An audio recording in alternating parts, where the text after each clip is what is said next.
രണ്ട് വിവാഹങ്ങൾ മറച്ചുവെച്ച് കുന്നത്തൂരിൽ നിന്നും പട്ടികജാതി വിഭാഗത്തിൽപ്പെട്ട യുവതിയെ വിവാഹം കഴിച്ചയാളും ബന്ധു ചമഞ്ഞെത്തിയ കൂട്ടാളിയും പോലീസ് പിടിയിൽ.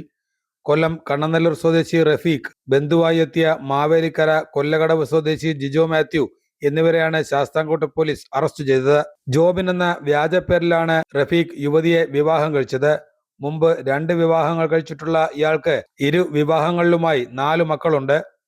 കണ്ണനല്ലൂർ നെല്ലില സ്വദേശികളായ യുവതികളെയാണ് മുമ്പ് തട്ടിപ്പിനിരയാക്കിയത്.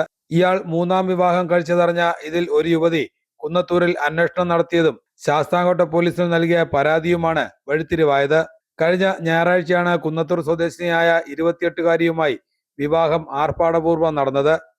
യുവതിയും യുവാവും തിരുവനന്തപുരത്തെ ഒരു സ്വകാര്യ സ്ഥാപനത്തിലെ ജീവനക്കാരായിരുന്നു. 7 വർഷങ്ങളായി ഇവർ സൗഹൃദത്തിലാണെന്നും പലപ്പോഴും യുവതിയുടെ വീട്ടിൽ എത്താറുണ്ടെന്നുമായിരുന്നു പറയപ്പെടുന്നത്. ഈ ബന്ധമാണ് വിവാഹത്തിലേക്ക് നയിച്ചത്. ജാതി മാറി വിവാഹം കഴിക്കുന്നതിനാൽ വീട്ടുകാർ സഹകരിക്കില്ലെന്ന് ഇയാൾ യുവതിയുടെ വീട്ടുകാരെ വിശ്വസിപ്പിച്ചിരുന്നു. ഇതിനാൽ യുവതിയുടെ പിതാവ് വിവാഹശേഷം ഇവർക്ക് കഴിയുവാൻ കല്ലുവാതുക്കലിൽ വാടക വീട് എടുക്കുന്നതിന് ഉൾപ്പെടെ 5 ലക്ഷം രൂപയും നൽകിയിരുന്നു. വിവാഹത്തിന്റെ പിറ്റേ ദിവസമാണ് ഇയാൾ 2ാമത് വിവാഹം കഴിച്ച യുവതിയും മക്കളും ഇയാളെ തേടി എത്തിയത്. ജംഗ്ഷനിലെ കച്ചവടക്കാരോടും ഓട്ടോ ഡ്രൈവർമാരോടും അന്വേഷിച്ചെങ്കിലും ഇയാളുടെ യഥാർത്ഥ പേര് അറിയാത്തതിനാൽ എല്ലാവരും കൈമലർത്തി. എന്നാൽ കഴിഞ്ഞ ദിവസം തൊട്ടടുത്ത ക്ഷേത്രത്തിൽ ഒരു വിവാഹം നടന്നിരുന്നതായി ഇവർ യുവതിയെ അറിയിച്ചു. വിവാഹ ക്ഷണകത്തിൽ യുവാവ് വ്യാജപ്പേരാണ് നൽകിയിരുന്നത്.